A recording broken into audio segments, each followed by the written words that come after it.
a comunicação teve como, digamos, assunto específico alguns, digamos, acontecimentos históricos que acompanharam a história da evolução do conhecimento da sífilis, alertando e mostrando aquilo que são os desvios éticos que é possível acontecer na investigação clínica e, em particular, na época em que isto aconteceu. Todo este simpósio, portanto, versa o tema da sífilis, que é uma doença conhecida desde há tempos imemoriais, embora reconhecida como tal no velho continente a partir do século XV,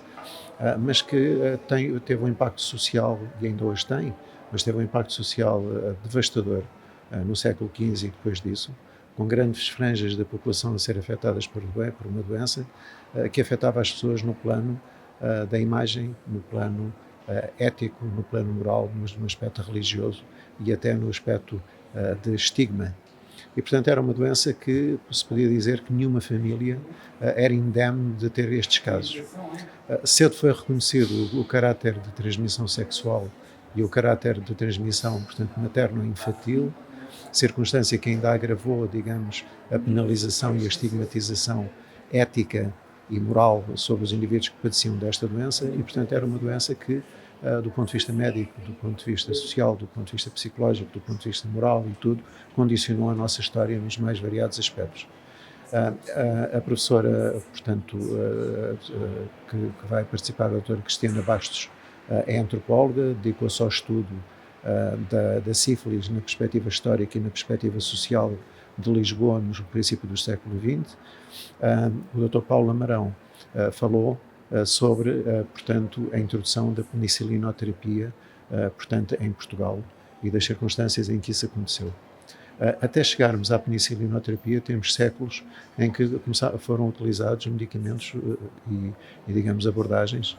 que pouco tinham de científico e que, de facto, se baseavam em conceitos perfeitamente metafísicos, desde os mercuriais até os arsenicais, até os bismutais, até mesmo um prémio Nobel foi atribuído a um cientista, um médico, que defendia a inoculação de malária para que as crises febris da malária fossem úteis para destruir o Treponema pálido. A descoberta do Treponema pálido data de 1905, portanto, foi uma descoberta que mudou a perspectiva, foi o reflexo, digamos, nesta doença da grande revolução microbiológica que aconteceu nos finais do século XIX e princípio do século XX, mas depois seguiu-se toda a investigação dos arsenicais, que culminou numa primeira investigação científica estruturada que foi feita por Paul Ehrlich naquilo que se chamou a bala mágica, isto é, era um produto desenvolvido com o objetivo determinado de matar o agente da sífilis, e nesse estudo que foi feito foram testados de uma forma sistemática e programática, digamos assim, dezenas e centenas de compostos, até chegar ao composto 606, o Salvarsan, que representou uma grande esperança para todo o mundo, depois renovado 2 anos depois com o Neosalvarsan, que é a neoarsefenamina, e portanto tudo isto foi acontecendo de par com investigações que decorriam do ponto de vista clínico, em que os autores, grandes vultos da ciência e da medicina, recorriam a populações subprotegidas, a prostitutas, a doentes mentais, a doentes mentais, a sentenciados, a prisioneiros, para fazer estudos que eram estudos de inoculação, estudos de terapia de sífilis, com transferência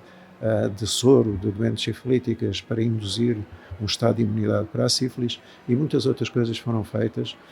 segundo padrões éticos que não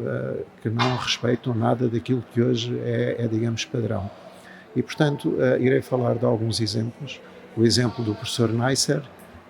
nos finais do século XIX. Vou falar também do grande estudo da sífilis de Oslo,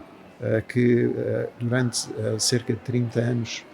optou por seguir os doentes sifilíticos sem recorrer a qualquer das terapias que, embora não sendo perfeitas, tinham alguma possibilidade de cura, mas pretendia-se avaliar a evolução natural da doença face àquilo que eram os efeitos secundários conhecidos dos medicamentos. Depois, mais tarde, um estudo Tuskegee Syphilis Study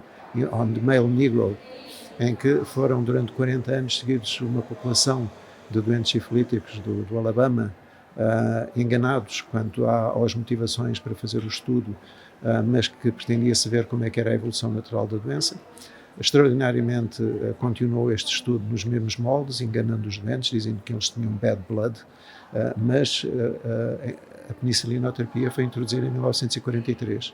e até 72, extraordinariamente, nada foi mudado, os doentes continuaram a ser seguidos. Depois, mais tarde, um estudo com características semelhantes, mas era um estudo proativo em que não seguiam uma população positiva, mas inoculavam mesmo uma população de doentes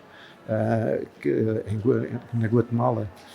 que foi um estudo feito com as entidades públicas de saúde dos Estados Unidos, mas também com a colaboração das associações médicas mundiais e pan-americanas e também o governo guatemalteco, em que se faziam inoculações em vários locais, no cérvix, na parte do útero, portanto, no reto, nos olhos, por escarificação na pele, e depois acompanhava-se o que é que seguia. Era uma população de doentes mentais, de órfãos, de doentes com lepra, de doentes profundamente desprotegidos, e, portanto, tudo isto foi feito, e, curiosamente, só demorou 5 anos este estudo, e só em 2010, 50 anos, 60 anos depois do estudo ter decorrido, é que surgiram estes dados, e tendo criado uma grande celeuma social nos Estados Unidos e originando mesmo uma tentativa de um processo de atentado contra a humanidade. Portanto, falo um pouco sobre isto. Quer dizer, o objetivo não é tanto indicar e apontar o dedo àqueles cientistas que utilizaram os métodos que era possível na altura utilizar e utilizando tecnologias que eram as que havia para combater um flagelo social,